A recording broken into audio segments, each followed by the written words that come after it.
بسم اللہ الرحمن الرحیم۔ فرمایا کہ 7 ہلاک کر دینے والے گناہوں سے بچو۔ یہ کبیرہ گناہوں کے اندر پھر موبقات ہیں جو انتہائی برے ہیں اور بندے کے پلے کچھ نہیں چھوڑتے۔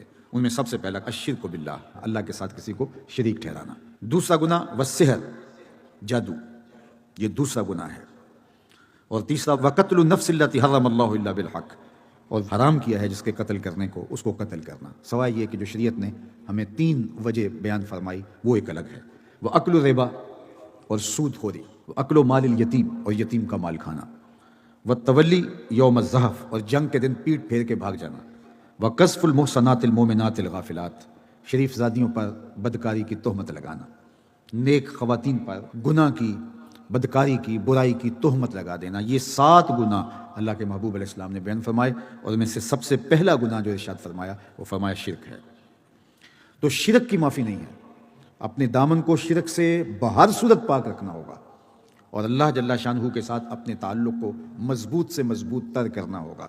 ہماری زندگی اسی کی چوکھٹ کی گداگر ہے، اسی کی دہلیز کی بکاری ہے۔ دوسرا شخص جو آج کی بابرکت رات کے اندر بھی نہیں بخشا جاتا وہ مشاہن ہے۔ ایک تیسرے شخص کا ذکر بھی ایک اور حدیث میں آیا ہے جو اس رات کو معاف نہیں کیا جاتا، جو ماں باپ کا بے ادب اور گستاخ ہے، آج جیسی بابرکت شب میں اللہ کی رحمتوں سے محروم رہتا ہے۔ 3 شخص ایسے ہیں قیامت کے دن اللہ تعالیٰ ان کی طرف نظر رحمت سے دیکھے گا بھی نہیں۔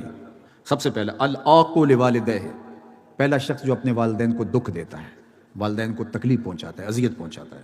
اور بھی کچھ چیزوں کا ذکر ہوا، قتل النفس، اگر کسی نے کسی کو قتل کیا، آج جیسی بابرکت شب میں بھی وہ محروم رہتا ہے۔ قیامت کے دن جب اللہ کی عدالت لگے گی تو سب سے پہلا جو فیصلہ ہوگا وہ قتل کا ہوگا، سب سے پہلا سوال نماز کا ہوگا، سب سے پہلا فیصلہ جو ہے وہ قتل کا ہوگا۔ اور جس نے کسی ایک شخص کو قتل کیا گویا اس نے پوری انسانیت کا قتل کیا۔ حشر کے دن آواز آئے گی فلاں بندے کو گرفتار کرو، پکڑو، اور آتش دوزخ میں سلگتی آگ میں ڈال دو اس کو۔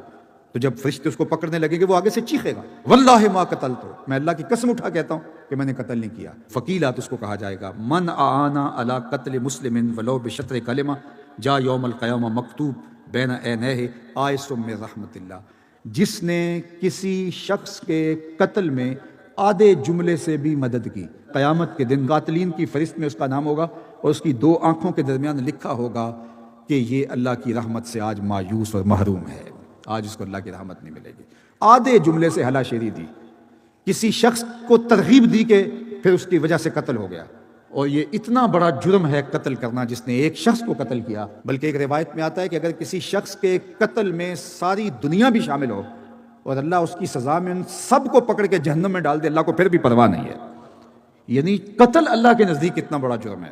اور ہمارے دیہاتوں کے اندر بعض اوقات قاتل کو داد دی جاتی ہے کہ دلیر آدمی ہے، بہادر آدمی ہے، اس کا قتل ناحق کرنا، اس کو دلیری جرأت کے ساتھ تعبیر کر کے اس کی حوصلہ افزائی کی جاتی ہے۔ اور پروان کرتے ہوئے بچوں کو جب ایسے لوگوں کی جو قاتل تھے ان کی کہانیاں سنائی جائیں گی تو یہ آدھے جملے سے مدد ہوگی۔ یہ اتنا مکروہ عمل ہے، اتنا بدترین عمل ہے کہ اس کی نفی کی گئی، تو اس کو پکڑ کے آتش دوزخ میں ڈال دیا جائے گا۔ اللہ اکبر۔ تو آج ہم اللہ کی بارگاہ میں دعا کرنے سے قبل سچے دل سے توبہ اور رجوع الی اللہ کرتے ہیں۔